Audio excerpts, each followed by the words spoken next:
should evoke the same kind of images that you would get when you were doing an astral working of a Jupiterian nature.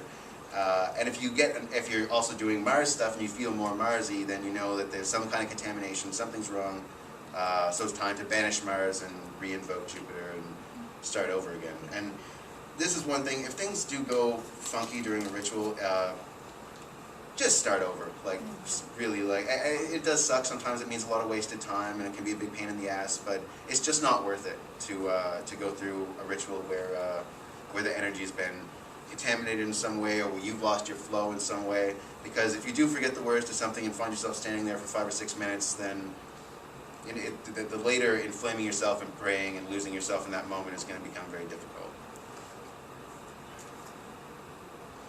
So you also want to look at what idea the demon represents to know how to decorate your temple, how to prepare a basis for manifestation, and what kind of names you want around the circle. And that's kind of, it sounds like a no-brainer, but I think there's a lot of magicians who have the same equipment that they use for the same things every time, and they don't really vary it.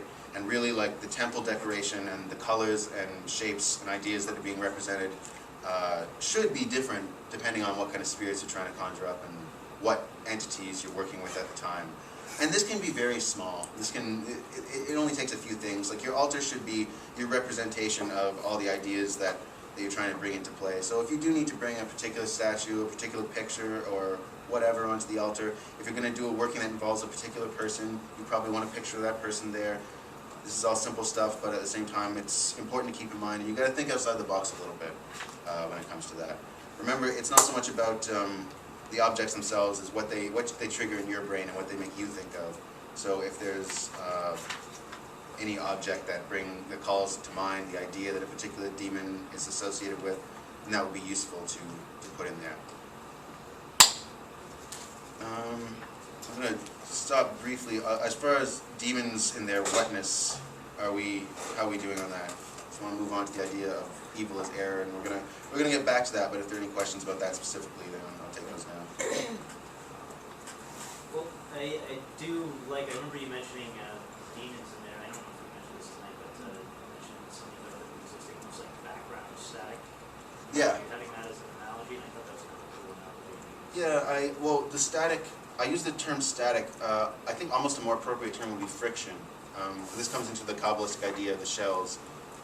And it's like, what's the metaphor I could use? It'd be like an object entering the Earth's atmosphere. It builds up a certain amount of friction, and generates heat, generates energy.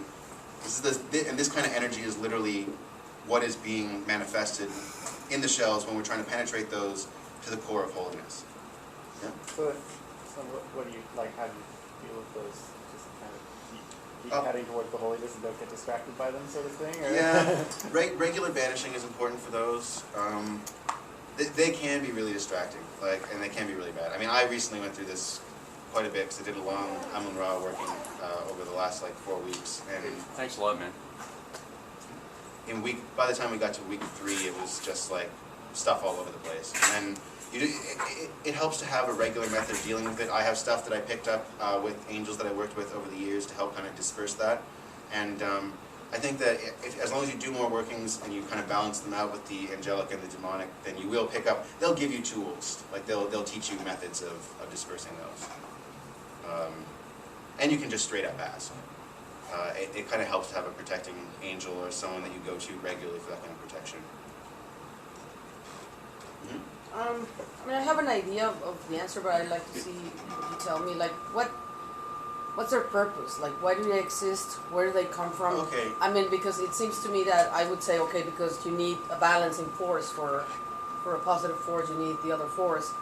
But this whole thing about their self-awareness, it makes them sound more complex to me than what I thought they were. So, well, they are. Where do they come from? Like, well, in Magic Without Tears, Crowley describes existence as a muddle, sort of a complex shell that's constantly resolving itself and clarifying itself and clarifying itself. And I think what these are is that lack of clarity.